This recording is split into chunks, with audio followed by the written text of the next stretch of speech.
Chilli powder అన్ని రకాల వంటలకు పచ్చళ్లకు సరైన chilli powder. No colour no chemicals. Sita నమస్తే అమ్మ. నమస్తే. తల్లి, హాయిగా కదిరిలో ఉంటూ కుటుంబంతో ఉన్న నీకు ఈ కష్టాలన్నీ ఎందుకు వచ్చాయి? అసలు ఈ కష్టాలు, బొంబాయిలో కష్టాల ముందు ఒకసారి నీ కుటుంబం గురించి చెప్పు. నా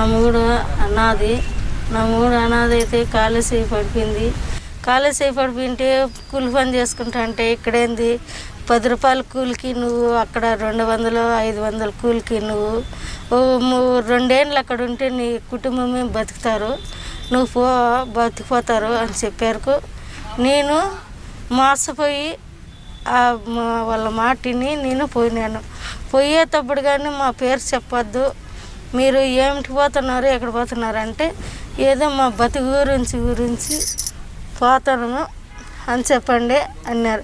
పోలీసు వాళ్ళు లేదంటే ఎవరిని అడిగినా కానీ మా పేర్లు చెప్పొద్దన్నారు. సరేలే అని నా ధైర్యంతో నేను పోయినాను. పోతే ఒగిల్లు అని చెప్పి నాకు మాస్క్ ఉద్యోగం చెప్పి తీసుకెళ్ళారు. ఇంటి పని అని ఇంట్లో పని అని వంట చేసేకనే పిలిచిపోయినారు. 3 వాళ్ళు ఉండేది. అవి మా డాక్టరు అట్లా ఇట్లా అన్నారు.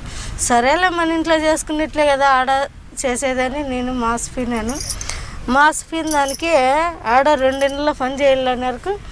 ఈ రంజాన్ నెలలో వచ్చి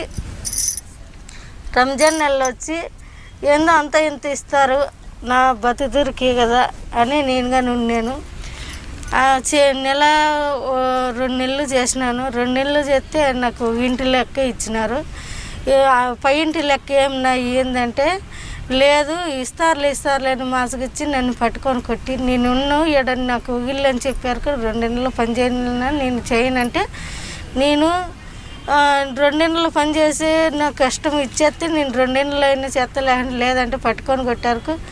12 గంటల రాత్రిలో నన్ను పిలిచిపోయి ఆఫీసులో ఇసిపెట్టి ఆఫీసులో వచ్చి నువ్వు ఎందుకు వచ్చినావు ఎక్కడ వచ్చినావు అని పట్టుకొని కొట్టారు. నేను ఇంట్లో పనికేని వచ్చినది. అమ్మ డాక్టరు ఇట్లా పలానోడు ఇసిపెట్టిండేదంటే నన్ను ఇసిపెట్టినప్పుడు కానీ వాడు చూసే కానీ ఏజెంట్ రాలేదు. వేరే పిల్లోళ్ళు వచ్చి వేరే ఊరు పంపిస్తే ఆడ 20 మంది మగవాళ్ళు 10 మంది ఆడవాళ్ళు, పిల్లోళ్ళు 5-6 మంది. వాళ్ళు ఆడవాళ్ళు వంట చేస్తే 5 గంటలకు రొట్టె 12 గంటలకు ఇస్తారు. ఆ రొట్టె తిని 5 గంటలకు భోజనం తినలో రేపు 5 గంటలకు భోజనం పెట్టినారు. ఎందుకు ఈ కరం సమయాన్ని నేను ఏడ్చుకుంటా అంటే వాళ్ళు మగవాళ్ళు పైకి రా బరబరని పిలుచుకొని నన్ను ఏంటికి వచ్చిండేది ఎక్కడ వచ్చిండేది అని ఏడ్చుకున్న దానికి సిగరెట్ అంటించుకుని సిగరెట్ పగిడిచిన దానికి నాకు తెలివి లేకుండా మతి లేకుండా అయిపోయినప్పుడల్లా వాళ్ళు శోధనం చేసుకోవాలని నన్ను ఎంతంత కష్టాలు పెట్టినారు. అయినా కానీ కష్టాలు పెట్టినా నేను భరించినాను. అంటే ఆ రాత్రి ఎంతమంది ఉన్నారు? రాత్రులు రోజుకొచ్చి 2-3 అట్లా 12 ఏళ్ళ పిల్లోడు 15 ఏళ్ళ పిల్లోడు కన్నా తండ్రి చెల్లి ఇట్లా చూపించి కూర్చొని పెట్టి పని చేయని చెప్తాడు తండ్రి కొడుకు. ఇట్లా చేసేదంటే ఇట్లా చేయి అంటాడు తండ్రి. సరే నా బిడ్డ కన్నా చిన్నోనే కదరా నా కొడుకు అనుకుని నా మనసులో తిట్టుకున్నా. నన్ను పట్టుకొని కొట్టి ఎఫ్సర్కి ఆ పని చేసినాడు. వానికి ఏజెంట్కి చెప్పినాను ఎందుకు నా ఈ పని చేసే కన్నా నువ్వు అక్కడ మన ఇండియాలో లేదా ఈ పని చేసుకున్నట్టుకంటే ఎంతో డబ్బు సంపాదించుకోవచ్చు కదా మన ఇండియాలో. ఇట్లా పనికి నేను వచ్చిండేదంటే వాళ్ళు ఏం పని చెప్తే ఆ పని చేయాలమ్మా, నువ్వు ఎందుకు వచ్చినావు, నీ చేత అయితే నువ్వేవు నీ ఇండియాకు అన్నాడు. నేను పోయాక నాకు ఇంట్లో అంటే బయట వచ్చేయలేదు. ఒకే రొట్టె బాత్రూమ్లో లేకపోయి దొంగగా తినాలంటే కానిపని అని నేను ఎంతెంతో కష్టాలు పడి నేను ఎంతెంతో బాధలు పడి అంతంత వయసు పిల్లలు లేకపోయినా కానీ చిన్న పిల్లలు ఇది చేసుకొని అమ్మ అని అరిచినా కానీ వాళ్ళు నన్ను విడిసినలా. నా బిడ్డలకు నా మూనికి చెప్తే ఏం చెప్పినారు, నువ్వు వద్దంట పోయినావు, ఎందుకు పోయినావు, నాకు ఎందుకు బతుకొని నా 3 తిక్కలోడు అయిపోయినాడు.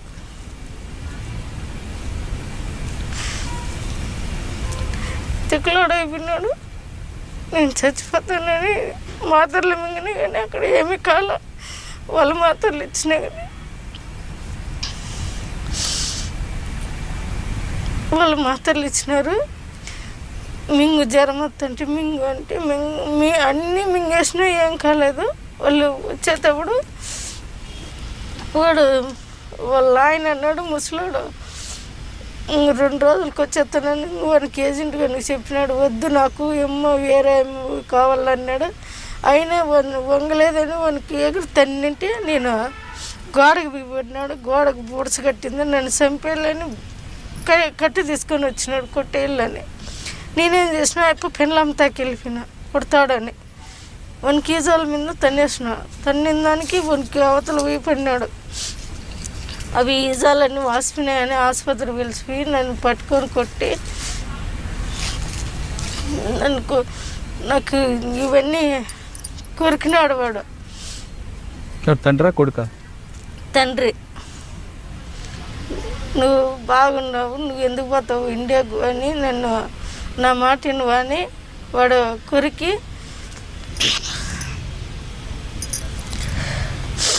కొరికినాడు. వాడు మా అమ్మకు పోయి చెప్పినాడంటే నన్ను చంపేస్తుందని వాడు ఏజెంట్ గడు చెప్తే, ఏజెంట్ గడు నువ్వు వచ్చినది ఏం పనికి, వాళ్ళు ఆ పని చెప్తే ఆ పని చేయాలి అని వాడు అంటాడు.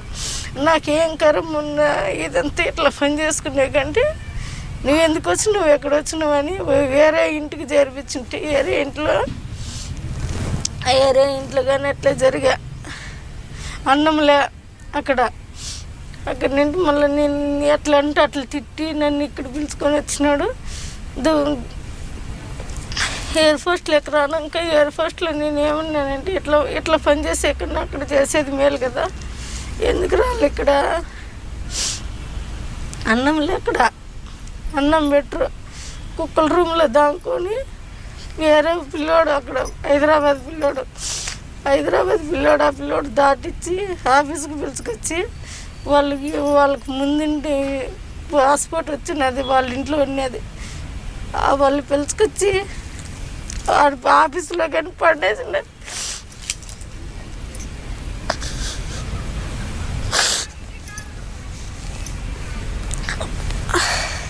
గుడ్డలు లేకుండా అంతే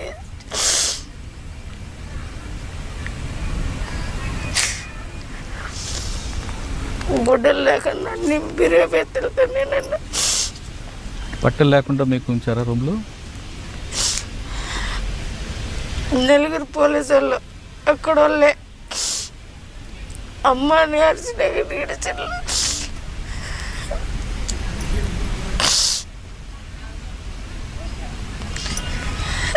మాకేం కరం వచ్చింది. నేను నమ్మూరు చెప్తే నమ్మూడు పట్టుకున్నాడు. తిక్కలాడు అట్లా అయిపోయినాడు. ఇంటికి వచ్చి దుబాయ్లోకి వస్తే దుబాయ్లో ఇడిచిన్లా నువ్వు ఆ పనికే ఉండేదని దుబాయ్లో కానీ నన్ను పట్టుకొని ఆడ 4 పోలీసు వాళ్ళు 2 రోజులు వేసుకున్నారు. బెంగళూరుకి ఎక్కించినారు. బెంగళూరుకి వస్తే బెంగళూరులో కానీ నువ్వు వాళ్ళ కన్నడలో మాట్లాడితే లేదు, నువ్వు పోయిండేది ఆ పనికేను, మా దగ్గరకు వస్తే మేము ఇసి పెడతాం లేకుంటే లేదంట. కదా మన బాంబాయి నుండి బెంగళూరు వచ్చావా? బెంగళూరు పంపించినారు. బాంబాయి నుండి అంటే బాంబాయిలో మీరు ఏ ఏరియాలో? కాదు, దుబాయ్లో ఉంటే. దుబాయ్ నుంచి బెంగళూరు వచ్చావు. దుబాయ్లో అంటే షేక్ కొడుకు మీతో ఉండేవారా? అడుగు రానాక కానీ పోలీసు వాళ్ళు ఇడిసిలో ఆడగాని నన్ను 4 పోలీసు వాళ్ళు. దుబాయ్లో తండ్రి కొడుకు ఇద్దరు మీతో? ఇదే చాలా దౌర్భాగ్యం కదా. కొడుకులే కాదు సార్ వచ్చేది, కొడుకులు వాళ్ళ బంధువులు ఇస్తారు. వంట మనిషి వచ్చిందంటే బంధువులు చూసే కొన్ని వస్తారా, వాళ్ళ దగ్గరికి కానీ బొమ్మంటారు. అన్నం పెట్టరు, మళ్ళా చేస్తూనే ఉండాల. వాళ్ళకి టీలు ఎత్తుకొని పోతే పోయినప్పుడు వాళ్ళ రూమ్లోకి పోయినప్పుడు పట్టుకుంటారు. దడకలు పెట్టేసి వచ్చినామనుకో సిగరెట్ అదర అంటించేస్తారు, పగిడిచేస్తారు. పగిడిచినప్పుడు మనకు మతి లేకుండా అయిపోతుంది. మతి లేకుండా అయిపోయినప్పుడు మనం ఇంకేం చేసినా జోమ్ అయిపోయింటుంది మగమంతా, ఏం మాట్లాడకే లేదు. ఆ ఇంట్లో మీరు కాకుండా ఇంకా వేరే మహిళలు ఎవరు ఉన్నారా? వాళ్ళ ఇంటి వాళ్ళు ఉన్నారు. వాళ్ళు ఏమొచ్చారా? వాళ్ళ ఇంటి వాళ్ళు ఇంకా చెల్లెళ్ళు అక్కగారు అట్లా ఉంటారు కదా, వాళ్ళు ఏమన్నారు. మేము ఎందుకు తీసుకునేది నిన్ను, మాకు కావాలనే కదా మిమ్మల్ని తీసుకునేది. అంటే వాళ్ళ దృష్టిలో వంట మనిషి అంటే సెక్స్ చేయాల్సిందేనా? వంట మనిషి ఎవరన్నా కానీ వాళ్ళ చదువుని మేపాల్సిందే. నాకు కష్టాలు పెట్టినట్లు అందరికీ అట్లా కష్టాలు వద్దని నేను ఇండియాకి వచ్చి నేను కనీసం ఎంత లేదన్నా ఒక 300 మందిని ఆపినాను. 300 మంది అక్కడ ఉండేవాళ్ళం కానీ ఇది చేసిన పాస్పోర్ట్ 20 మంది దాకా చేపించింటే వాళ్ళని పానీకం చేసేసిన. నాకు ఎట్లా కష్టాలు పెట్టినారు, మీకు అట్లా ఆ కరం వద్దు, ఆ బాధ్యత వద్దు, ఇక్కడే నిలిచిపోండి. నా ఎట్లని నేనంటే కష్టాలు పడవచ్చు, నా ఎట్లా చెడిపోద్దండి అని నేను ఆపేసిన సార్ అంతమందినైనా. కదమ్మా, అక్కడ వెళ్ళావు, డబ్బుల కోసం వెళ్ళావు, భర్త ఆరోగ్యం బాగాలేదు, డబ్బులు సంపాదించాలని ఆ బ్రోకర్ మాటలమ్మి నువ్వు దుబాయ్ వెళ్ళావు. శారీరకంగా నువ్వు చిత్రహింసలు పెట్టారు, కనీసం డబ్బులని ఇచ్చారా? డబ్బులు వీటికి రానాక కేసు పెట్టినాక ఏజెంట్ గారు 60,000 ఇచ్చినాడు సార్. అంటే 60,000 రూపాయల కోసం నువ్వు 6 నెలలు నరకం అనిపించావు? నరకం ఆడిచ్చిన. ఆ నరకంగానే నన్ను చంపేసింటే పైన ఊరు వేసినారు సార్. నన్ను కిటికీ ఉందా, కిటికీలో ఇట్లా దిగేసి కాళ్ళు పట్టుకున్నారు. కాళ్ళుగా నిడిచింటే నేను పైసలు అయిపోయింది. 10 అప్టారు కాడ కాళ్ళు దిగేసినారు కిటికీకి. ఇందులో ఇంకా లాగుంటు మనిషిని ఆ కిటికీలో దూరేసినారు, తాడేసేసినారు. అంత చిత్రహింస? వాళ్ళ మాట వినలేదు. ఇప్పుడు నువ్వే ఉండవు, నీకు ఒంటరిగా చిక్కినా అంటే నువ్వు ఇసిపెట్టావు కదా. ఆ మాటకు నేను అట్లా పని చేసేదాన్ని కాదు, నేను ఇంట్లో వంట చేసేకి వచ్చిండేదంటే, ఆహా నువ్వు ఇట్లా దానివే, నువ్వు చూద్దాం నువ్వు ఎట్లా పతి పడతావు నువ్వు అని నాకు ఉర్రేయని విన్నారు వాళ్ళు. ఉర్రేసి మా నెత్తింది సార్, ఆటింటి కిందకి దిగేయాలని వచ్చినారు. మళ్ళీ పెళ్ళాము వాళ్ళందరూ కాళ్ళు పట్టుకొని పోతే మా కాళ్ళు పట్టుకొని ఎన్నికి ఎత్తామని బరబరా కొట్టేసినారు. కొట్టేసి సెల్లు గుంజుకొని నీళ్ళు బాత్రూంలో నీళ్ళు తెప్పించున్నారు సార్. నాకు బాత్రూంలో నీళ్ళు మాయమ్మ అంటే లేదు, బాత్రూంలో నీళ్ళు తెచ్చుకోమని తాగిచ్చినారు. బిడ్డ తెచ్చిన బాటిల్ ఉంటాయి కదా, ఆ బాటిల్ నాకు నీళ్ళు అనేది ఇచ్చిన. బోకులు కడిగే తను నీళ్ళు పెట్టుకోవాలా, ఫ్రిడ్జ్లో పెట్టుకోవాలా, తాగల్లా. ఈ పొద్దు 5 గంటలకు అన్నం పెడితే రేపు 5 గంటలకు అన్నం పెట్టినారు. అంత రొట్టె ఇస్తారు, ఆ రొట్టె తినుకుంటా. ఈ పొద్దు వారం చేసింది అనుకో కూర, వారం దాకా కూర చేయదు. ఏదన్నా చేసుకొని తిన్నానంటే పట్టుకొని కొట్టేస్తుంది నన్ను. అమ్మ ఎందుకు చేసుకొని తింటాను, మా ఎరుకలేంది అని భలే కష్టాలు పెట్టినారు సార్. నా కష్టాలు ఊరికి లేకుండా నా ఏకట్లా సట్లు పడకుండా వాళ్ళకి ఏందో నా ఇట్లా ఆడదానికి సహాయం చేద్దామని నేను అక్కడి నుండి వచ్చినప్పుడు ఎంతమందిని ఆపినాయి, ఎంతమందికి సహాయం చేసిన. నేను నా ఏకట్లా 20 మంది ఆపేసిన. పాస్పోర్టులు చేపించుకున్న వాళ్ళకి కానీ పాస్పోర్ట్ వద్దమ్మా, ఇట్లా అసట్లు పడుతున్నారు, ఇట్లా బాధలు పడుతున్నారు. అందరూ మొగులకు బిడ్డలకి ఏం చేస్తారంటే వాళ్ళు ముట్టుకోరు, ఏం ముట్టుకోరు. అవి మాకు బాగా జరుగుతుంది అంటాము. అక్కడ ఏమో అసట్లు పడి వచ్చి మేలు. చాలా మంది గల్ఫ్ దుబాయ్కి వెళ్ళి అక్కడ డబ్బులు సంపాదించుకొని వస్తున్నామని చెప్తుంటారు, అది వాస్తవం కాదా? అదే సార్, ఇంకా వాళ్ళకు లొంగిపోయి మాకు డబ్బే కావాలనుకుంటూ వాళ్ళ కిందకి పోయి మనం సంపాదించుకోవచ్చు. మాకు ఆ కష్టాలు వద్దు, అది పోయేది వద్దులు అనుకునేట్టుకుంటే నా ఎట్లా వచ్చేయచ్చు. నేను అదే నాకు అది తిరక్క నేను ఇప్పుడు అదే చెప్తాను. నాకు ఇవన్నీ ఇట్లా చేసేసినారు సార్. గాయాలు కానీ మా మేడం చూపించిన నేను అంత మొత్తం అంతా పోలీసు వాళ్ళకి కానీ చూపించిన. ఇప్పుడు మంజుల మేడం అంటే ఆమెకు కానీ చూపించిన నేను. అంటే అక్కడ మహిళలు లేక లేదు, ఇక్కడ నుంచి వాళ్ళ మీద ఎందుకు వాళ్ళకి అంత ఇంట్రెస్ట్? అక్కడ వాళ్ళు తెల్లగా ఉంటారో వాళ్ళకి ఇంట్రెస్ట్ ఉండదు. మనం అంటే ఇండియా వాళ్ళు అంటే బాగా పొగురు, మంచికి ఆకారం బాగుంటుందని మన ఇండియాలో వాళ్ళు బాగా వాడుకుండేది. అక్కడ మనకు పొగురు ఎక్కువ, వాళ్ళకి పొగురు తక్కువ. అందుకు అంటే ఇండియా నుంచి వంట మనిషి వచ్చిందంటే వాళ్ళకి ఇంకా నుంచి ఏడున్న చుట్టాలు వెళ్ళంపుతారు. వాళ్ళు మొత్తం వాళ్ళు పాత బంధుత్వం ఉన్నీళ్ళే వాళ్ళు వెళ్ళంపుతారు. వంట మనిషి వచ్చినారంటే అంటే వంట కోసమా లేదంటే వేరే వర్క్ కోసం? వంట చేసేకి వంట మంచే, ఎఫ్సార్ చేసేకి వంట మంచే.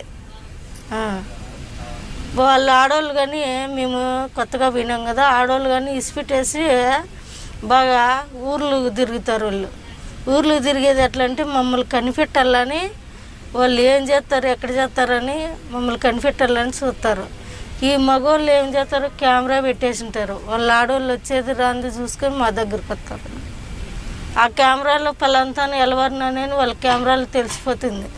అప్పుడు మమ్మల్ని రూమ్లో ఉంటే చిన్నగా అతకొచ్చిన పండేసిపోతారు, లేకుంటే చిన్నగా పంపించేస్తారు మా రూమ్లోకి. అట్లా నేను ఎన్నో దఫాలు చూసిన. అది కానీ నీ ఉన్న ప్రాంతంలో మిగతా వాళ్ళకు కూడా ఇదే కష్టాలు ఉన్నాయి. ఇదే కష్టాల్లో ఉండేది సార్.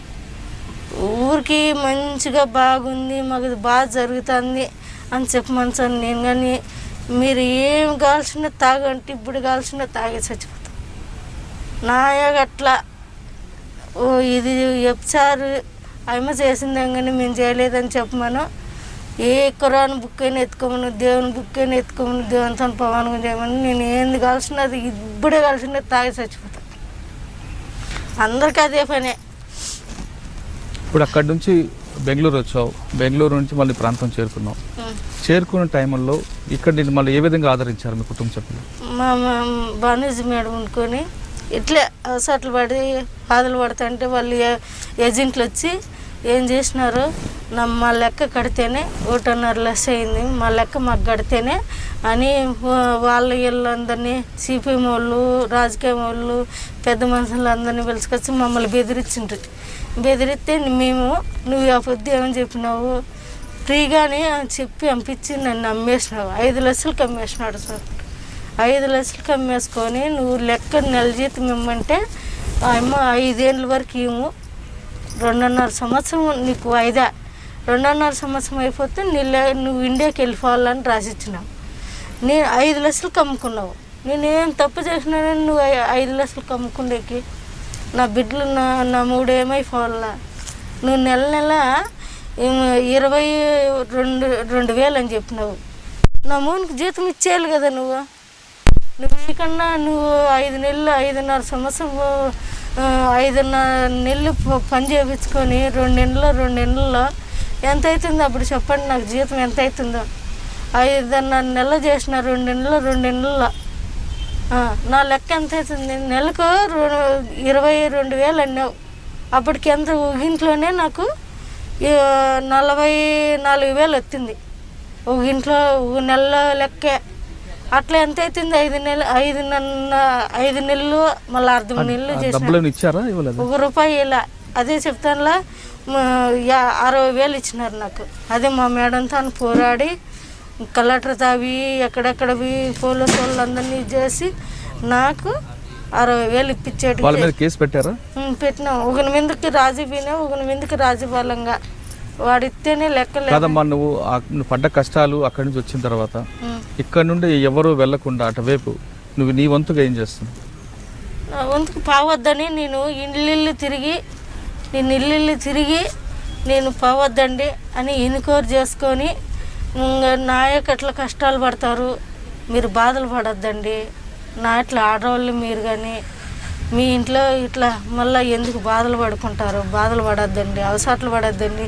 10 రూపాయలు కూలే కానీ ఎంగులు బాకులు కడుక్కొని ఇక్కడే బతుకుదాము, లేదంటే ఏమన్నా తప్పు పని చేసుకున్నా బతుకుదాము, అక్కడ పోవద్దండి, మీకు మంచిది కాదు, నా ఇట్లా నేను చెడిపినాను, మీరు చెడొద్దండి అని నిలబెట్టేసిన సార్. నేను ఒక 200-300 మంది పోతాన్న వాళ్ళు కానీ బొంబాయి, ఢిల్లీ, మెడ్రాసు, బెంగళూరు అట్లా పోయిన వాళ్ళు కానీ ఆడదాకా పోయిన వాళ్ళు కానీ నేను ఆపుకొని వచ్చిన. ఈడ పాస్పోర్ట్ చేయించిన వాళ్ళు కానీ ఏజెంట్లు ఆడాడ చేపిస్తున్నారు. అటుకల్లా పోయి 20 మంది బుక్కులు కానీ నా దగ్గర పెట్టుకోండి, 20 మంది బుక్కులు కానీ నా దగ్గర ఉండి మొన్న ఇచ్చేసిన నేను. ఎక్కువ కదిరి ప్రాంతం నుంచి ఎందుకు మహిళలు వెళ్తుంటారు అంటే ఇక్కడ మాకు నేర్పు మాటలు ఎక్కువ పడినాయి సార్. నేర్పు మాటలు అక్కడ దుబాయ్ లెక్క ఎక్కువ, మెడ్రాస్ అక్కడ దండిగా లెక్క వస్తుంది, కువైట్ లెక్క వస్తుంది. అక్కడ అమ్ముకునేది మాకు ఆడవాళ్ళకి తెలియలేదు కదా. ఈ మత్తి మంది అనేది, ఈ నేర్పు మాటలు అనేది అట్లా జాతి అయిపోయినాయి. ఏదో 10 రూపాయలు సంపాదిద్దామని మేము ఇది చేసుకొని మేము అట్లా దుబాయ్ అట్లా ఇది చేసుకొని దుబాయ్లో కానీ ఒక వారము 3 నెలలు 4 నెలలు మా సెల్లులో కానీ ఉండి వాడు అమ్ముకొని ఆడ అందరినీ ఇది చేసుకొని పండబెట్టి లేకపోతే వాళ్ళు భయపడి ఇన్నాళ్ళు పెట్టుకుంటాడా అక్కడ పంపించాడైతే అని వాళ్ళు కానీ భయపడి మళ్ళీ వాళ్ళే ఇంకా ఈ కేసు పెట్టి అల్లరయ్యారు. వాళ్ళు ఏజెంట్లు భయపడి మళ్ళీ వాళ్ళని ఇసిపెట్టేసినారు. అప్పుడు వాళ్ళు కానీ వచ్చేసినారు, మళ్ళీ పోయినారు, మళ్ళీ వాళ్ళు భయపడి మళ్ళీ అక్కడి నుండి వచ్చేసినారు. ఇప్పుడు మా మేడంతో మళ్ళీ వచ్చినారు వాళ్ళు. ఇప్పుడు గల్ఫ్లో వెళ్ళిన దగ్గర ఆ ఇంటి ఓనర్ కొడుకు ఇద్దరికి సాక్షితో ఉంటారా లేదా బయట వాళ్ళు కూడా తీసుకొస్తుంటారా? బయట వాళ్ళు కానీ ఇప్పుడు 10 మంది 20 మంది ఉండారంటే వాళ్ళ ఇంటి మగ పిల్లలే వాళ్ళు వచ్చి ఇప్పుడు వస్తాడు, ఒక కొడుకు వస్తాడు, వాడు వచ్చిన రోజోడు వెళ్ళిపోయాక మళ్ళీ ఒకడు వస్తాడు 1 గంట తర్వాత డ్యూటీ చేసుకొని. వాడు డ్యూటీ చేసుకొని వస్తుంటే వాడు బట్టలు మార్చుకుంటాడు, నీళ్ళు పోసుకుంటాడు, పిలుస్తాడు. పోకుండా పోతే మనము పని చేసేకి వచ్చినాం కదా, పిలుతాంట్లో టీ చేసుకొని పోతా. టీ చేసుకొని పోతాంట్లో వాడు వాకిలు వేసేస్తాడు. వాకిలు వేస్తాంట్లో వాడితో ఉండి రావాల్సిందే. మళ్ళీ 1 గంట పోనాక ఒకడు వస్తాడు, వాడు అంతే టీ అని పిలుస్తాడు, వాడు అంతే. సాయంత్రానికి 10 మంది 15 మంది ఉండాల్సిందే. ఉండకని పోతే కొడతారు, ఏం దానికి వచ్చినావు నువ్వు అని. పక్కన పోతే కొడతారు, పోయినామంటే మనం తట్టుకోలేము. అంటే ఏ విధంగా హింసిస్తారా? హింసిస్తారా ఎందుకు గట్టిగా అరిచినామంటే దిండ్లేసి పగబెట్టి దిండ్లేసి అదం పడతారు నోటికి. ఆ పగ నోటికి తగిలి దిండి వేసేవరకు మనకు తెలివి ఉండదు. వాడు ఎంజోడైనా ఉండొచ్చు, ఎంజోడైనా చేసుకోవచ్చు, వచ్చేయచ్చు. అరిచినా నేను అమ్మా అని అరిచినా కానీ ఇడిసిన వాళ్ళు ఇండియా వాళ్ళకన్నా వాళ్ళకి ఎక్కువ జాతి లావు. అమ్మ అని అరిచినా కానీ మనం తట్టుకోలేము. సైదు అరిచినా కానీ వాళ్ళు ఏం చేసినా ఏడుస్తారు. అవి ఏందో నూనె పూసుకొని ఇది చేసుకొని ఎందుకులే అవన్నీ చెప్తే మానం పోతుంది సార్ మాకి అవన్నీ చెప్పాలంటే.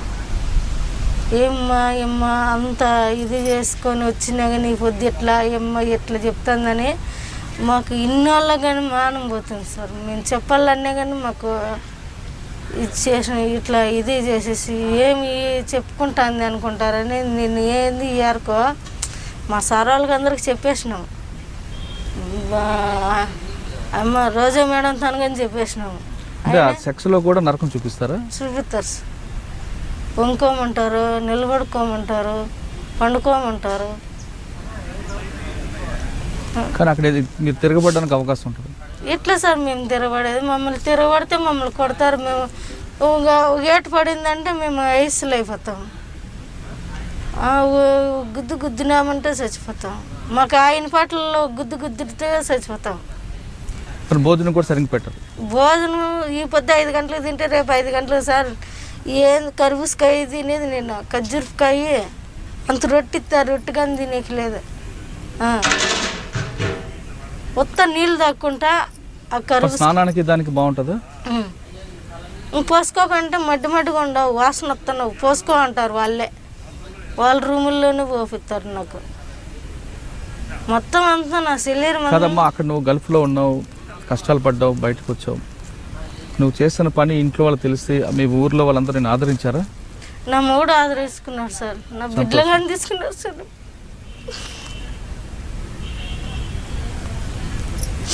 మా అమ్మ చచ్చిపోతే మా కూర దిక్కుండి, నా మగుడు కానీ నా పెళ్ళి అవ్వకపోతే నాకు ఊరున్నారు. మాకు తప్పు ఉన్నారు, నా పెళ్ళం చేసింది చేయలేదని నా మగుడు చేసుకున్నాడు సార్. నా మగుడు అంత దేవుడు ఏడ చిక్కడు సార్. నాకు ఎంత మంచోడు. ఈ పొద్దు అంత తప్పు చేసి నా మొగుడు ముందు మాట్లాడతాడు, గోరు పెట్టి ఏడ్చుకుంటాడు నా మొగుడు. తెలిసిన నా బిడ్డలైతే మా అమ్మ ఎంత పని చేసింది, మా అమ్మ ఎందుకు, మా అమ్మ జీవితం ఏమన్నా అయిపోతుందని కావలికి వచ్చిన్నారు సార్. నా నా బిడ్డలు ఏమన్నారు? మా అమ్మ ఏమన్నా అయిపోతే, మా అమ్మ తప్పు చేసిందని అరేంజ్ చేసింది, మా అమ్మ ఎందుకు, మా అమ్మ ఏమన్నా అయిపోతే ఎట్లా అని కావలికి వచ్చిన్నారు నా బిడ్డలు. నా తప్పు చేసినానైనా నాకెందుకు ఈ జీవితం అన్నీ కానీ మీరు నువ్వు చేస్తే చేతులేమ్మా మా కుదరమయ్యే కదా నువ్వు ఎంత పని చేసుకోండేదే అని నా బిడ్డలు కానీ నా మాట విన్నారు సార్ వాళ్ళు.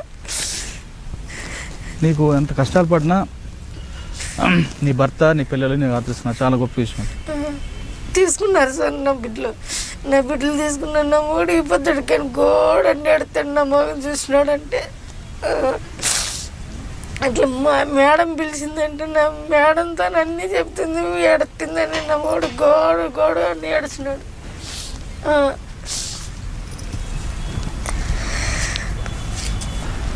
అంటే నువ్వు ఎన్ని కష్టాలు పడినా నీకు భర్త పిల్లలు ఆదరించారు కాబట్టి ఆ కష్టాన్ని మర్చిపోతున్నాను. నా బిడ్డలు నా ముఖం చూసి అవన్నీ మర్చిపోతుండే సార్. వీటికొచ్చి ఏజెంట్ మీద నేను కేసు పెడితే అని చెప్పినారు ఏడగాని పోలీసు వాళ్ళు కన్నా. నువ్వు అదే పనికే పోయినావు, దానికోసమే పోయిండేది. నువ్వు సంసారం అయితే ఎందుకు పోతావు వాళ్ళుగా నేను సార్. నేను సంసారం పోలీసులు కూడా వీటికి వచ్చిన వాయు అనిండేది కానీ మళ్ళీ నేనేం తిరగబడినానంటే ఇట్లా నువ్వు అన్ని మాటకే నేనేమి నాదు నేను తప్పు చేసే కాదు పోయిండేది, నేను ఇంట్లో పని కనిపోయినాను అని నేనంటే నువ్వు తప్పు చేసిన దానివైతే ఇవన్నీ ఎందుకు చెప్తావు అని సెల్లో వాళ్ళు కాయించుకొని సెల్లు నేను మాట్లాడకన్నా కానీ మాట్లాడినట్లు వాళ్ళు రికార్డ్ చేసుకొని వీళ్ళ ముందర పోలీసు వాళ్ళ ముందర ఆ సెల్లు పెద్ద సెల్లు ఉంది చూడు అట్లా సెల్లు చూపించినారు సార్. నేను మాట్లాడినానని నేను మాట్లాడంటే నా ఫోటో వచ్చింది కదా, నా ఫోటో చూపించండి నేను మాట్లాడినట్లు నేను ఓకే చేస్తా. అంతవరకు నాకు ఇవన్నీ ఉత్తమాటలు నేనని నేను తిరగబడిన దానికి ఈ అమ్మ వండుకొని నువ్వు లంజివేను సంసారం కాదు, నువ్వు లంజి కాకుండా నువ్వు అందూరం పోయి ఆ మాటలన్నీ మాట్లాడతావా అట్లా ఎట్లనే. అదే బయట నువ్వు అనంతపురం పోయి సార్కి వేసి సార్కి చెప్తే చూడండి సార్ ఇట్లా ఇట్లా మాట్లాడుతుందంటే ఎమ్మను ఎట్లా అంటే అట్లా చేసి ఎమ్మను ఒక 2 రోజులు 3 రోజులు మా మేడం మాట్లాడి మళ్ళీ డ్యూటీలు ఎక్కొచ్చాడు చేసింది. అట్లా వాళ్ళు ఉంటారు సార్. నేను తప్పు చేసేదానైతే లేరాను సార్. నాకెందుకు సార్ అట్లాంటివన్నీ ఊగాలు తప్పే చేస్తాను. నా 3 కాళ్ళ చేతులు పడిపోయినాయి, నా బిడ్డలు లేత బిడ్డలు నేను తప్పే చేస్తా సార్. నేను మంచినే కదా, నేనేమన్నా ముసలిదానా లేదండి ఏమన్నా ఇదిదానా, నేనేమన్నా మంచినే కదా, నేను ఇదే చేసేదానే కదా.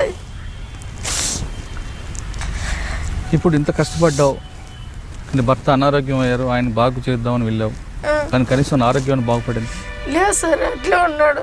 మొన్నగాని బాగాలేనట్టు మొన్న 15,000 అప్పు చేసుకొని దేవునితో పోయినాను. పిల్లోనికి కాళ్ళు విరిగి 1.5 అప్పు చేసినాను. ఆ పిల్లోనికి కానీ బేల్దారి పని చేసుకుంటాను. ఇప్పుడు చిన్నపిల్లోడు బేల్దారి అయినాడు. ఆ పిల్లోని పట్టుకునేది ఇద్దరు పని. ఇప్పుడు మీరేం చేస్తున్నారు? బేల్దారి పనికి పోతాను సార్, మేస్త్రి పనికి. ఇంకేం చేయాలి సార్, కూలీ చేసుకునేది, బిడ్డకు చూపించేది, నా మౌనికి చూపించేది, ఇంట్లో తినుకుంటూ ఉండేది. అట్లున్నాను సార్. ప్రభుత్వం నుంచి ఏమైనా సహాయం వచ్చింది? ఏం సహాయం లేదు సార్. నాకు 1 రూపాయి కానీ సహాయం చేసిన వాళ్ళే లేరు. మేడం ఉంది, ఆయన 150 ఇస్తే నేను తినలా. బియ్యం కంటే వేసి ఇచ్చింది, తిన్నాను. ఆయన నిలబెట్టింది, నిలబడినాను. ఆయన దీపంతోనే ఉన్నా సార్. నేను ఈ బుద్ధుడు కానీ నాకు కష్టాలు పెట్టిన ఆయన తాకు వచ్చినప్పుడు పెట్టి 100 కానీ 50 కానీ చేతికిత్తింది. చూడమ్మా, ఆఖరిగా చెప్పు, మీ ప్రాంతం నుంచి నీలాగా కష్టాలకి తక్కువ సమయంలో డబ్బులు సంపాదించాలను లేదా గల్ఫ్లో ఉద్యోగాల పేరు మీద వెళ్తున్న వాళ్ళకి నువ్వు ఇచ్చే సలహా ఏంటి? అక్కడ వద్దు సార్, ఇక్కడ కూలి నాళ్ళు చేసుకొని తినొచ్చు. కానీ నా ఇట్లా ఆడ మనుషులకు మగవాళ్ళకి కానీ కష్టాలు పడకన్నా నేను మాత్రం ఇంతమంది నా అప్పున్నాను. నా తల్లిదండ్రులు, నా బిడ్డలు, నా వాళ్ళకట్లా నా కుటుంబం ఎక్కట్లా నిలబెట్టుకొని నేను వాళ్ళకి మేలు చేసినాను. పోవద్దండి అమ్మ అని నేను చెప్పుకొని నిలబెట్టేసిన సార్. ఇక్కడ కనీసం మీరు 4 గంటలు బోకులైన కడుక్కొని తినొచ్చు, పోవద్దండి అమ్మ అని చెప్పుకుంటాండ సార్. వాళ్ళకి సహాయం చేస్తాండ నేను. గల్ఫ్లో ఉద్యోగాల పేరు మీద వెళ్ళే యువకులకు సీత చెప్తున్న మాటలు ఒక సారాంశం. చాలా చక్కటి మెసేజ్ ఇచ్చాడు. పరిగెట్టి పాలు తాగకనే నిలబడి నీళ్ళు తాగండి, ఉన్న దాంట్లోనే కష్టపడండి, ఇక్కడే కష్టపడి ఇక్కడే సంపాదించుకోండి. కానీ బ్రోకర్ల మాటలు విని గల్ఫ్లోకి వెళ్ళి వ్యభిచార కోపంలో దిగి అక్కడ మీ రక్త మాంసాలు అమ్ముకునే వారికి మీరు బలి కావద్దు. అక్కడ కేవలం సెక్స్నే కాదు, సెక్స్ని వాళ్ళు నరరూప రాక్షకులుగా చూపిస్తారు అంటూ సీత చెప్తుంది. ఈ మాటలు ఖచ్చితంగా ఇప్పుడున్న యువకులు వింటారని ఆశిద్దాం. ఇది ఈ వారం సీతతో ఎక్స్క్లూజివ్ ఇంటర్వ్యూ. వచ్చే వారం మరో గెస్ట్తో మళ్ళీ కలుద్దాం. అంతవరకు నమస్కారం.